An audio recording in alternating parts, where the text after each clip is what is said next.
Nikki Glaser follows Golden Globes gig with raunchy return to Minnesota. Nikki Glaser is on a tear. She scored the most memorable points last May during a Netflix roast of Tom Brady in which she joked that the 7-time Super Bowl winner has difficulty walking away from anything that isn't his pregnant girlfriend. Earlier this month, she earned universal praise for hosting the Golden Globes, finding a way to skewer stars without making them cross her off their Christmas card lists. That exposure helps explain why she easily sold out 2 shows at Mystic Lake Casino with plenty of new fans eager to check out their generation's version of Joan Rivers. "I'm so famous," Glaser said shortly after taking the stage Thursday in her first live show since that Globe's triumph.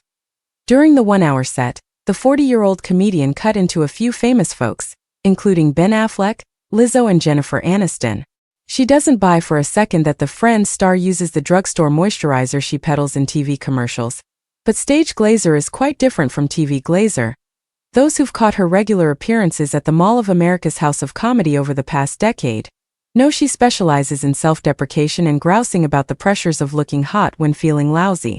Her new level of fame has not changed her attitude. For most of the evening, name-dropping was kept to a minimum.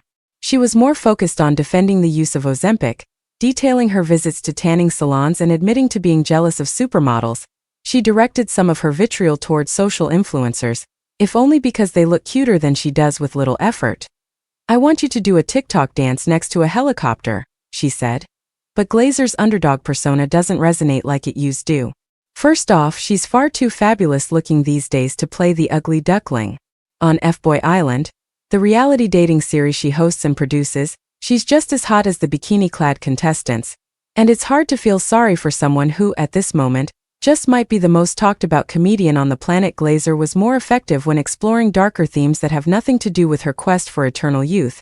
She dared to touch on Wednesday's plane crash in Washington, D.C. that killed 67 people. She also had material about kinky pornography and pedophilia. She talked about her plans to host a Pedos and Pizza podcast before giving a shout-out to survivors of child molestation.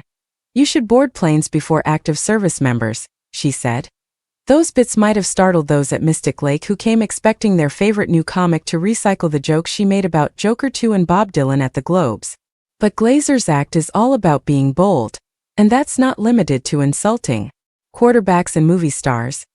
Opener Sean O'Connor also went out on a limb, closing his sharp set with a story about how he and his friends posted lewd pictures of themselves on the internet when they were 15 in hopes of attracting girls.